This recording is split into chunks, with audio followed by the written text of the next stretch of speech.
এই ভিডিও লেসনটিতে আমরা মাইক্রোসফট পাওয়ার পয়েন্টের ভিউ রিবন ট্যাবের ব্যবহারটি শিখব। এখানে ভিউ রিবন ট্যাবে আমরা গেলাম। এখান থেকে আমরা স্লাইড শো এর বিভিন্ন ভিউকে এখান থেকে অ্যাডজাস্ট করতে পারি, যেমন স্লাইড শোকে স্লাইড শর্টার ভিউয়ে কনভার্ট করা, নোটস পেজ ভিউয়ে কনভার্ট করা, রিডিং ভিউয়ে কনভার্ট করা। রিডিং ভিউ স্লাইড শো এর, অর্থাৎ স্লাইড শো ভিউই দেখাবে এখানে।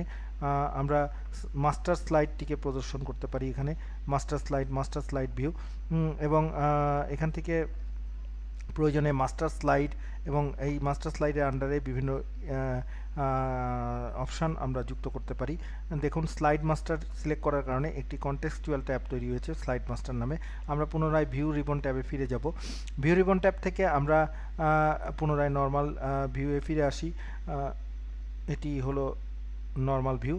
আমরা স্লাইডকে বিভিন্নভাবে জুম করতে পারি। এখান থেকে স্লাইডকে ফিট 400%, 200% বিভিন্ন অপশানে আমরা এটিকে জুম বা জুম আউট করতে পারি। আমরা স্লাইড শোকে ফিট ইন উইন্ডো করতে পারি।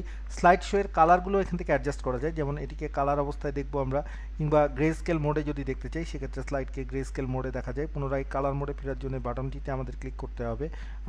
আমরা প্রয়োজনে স্লাইড শোকে ব্ল্যাক অ্যান্ড হোয়াইট মোডে দেখতে পারি। ব্ল্যাক অ্যান্ড হোয়াইট মোডে দেখার পরে ব্ল্যাক অ্যান্ড হোয়াইটের আরও কিছু অপশান রয়েছে, যেমন light grey scale, inverse grey scale with fill, এরকম বেশ কিছু অপশান রয়েছে, যেগুলোর কারণে আমাদের স্লাইডগুলোও ঠিক সেইভাবে পরিবর্তিত হয়ে যাবে এবং স্লাইডের উপরে যদি কোনো ছবি বা অন্য কিছু থাকে সেগুলো পরিবর্তিত হয়ে যাবে। আমরা যদি পুনরায় কালার মোডে ফিরতে চাই তাহলে back to colour view click করব।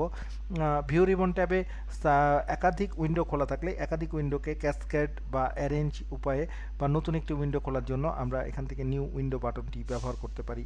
এভাবে ভিউ রিবন ট্যাবের মাধ্যমে স্লাইড শোকে বিভিন্নভাবে প্রদর্শিত করা যেতে পারে। স্লাইড শোতে আমরা যদি রুলার প্রদর্শন করতে চাই সেক্ষেত্রে রুলার সিলেক্ট করলে রুলারটি প্রদর্শন হবে। এখানে যদি কোনো গ্রিড লাইন প্রদর্শন করতে হয় গ্রিড লাইন বাটনটি আমাদের সিলেক্ট করতে হবে।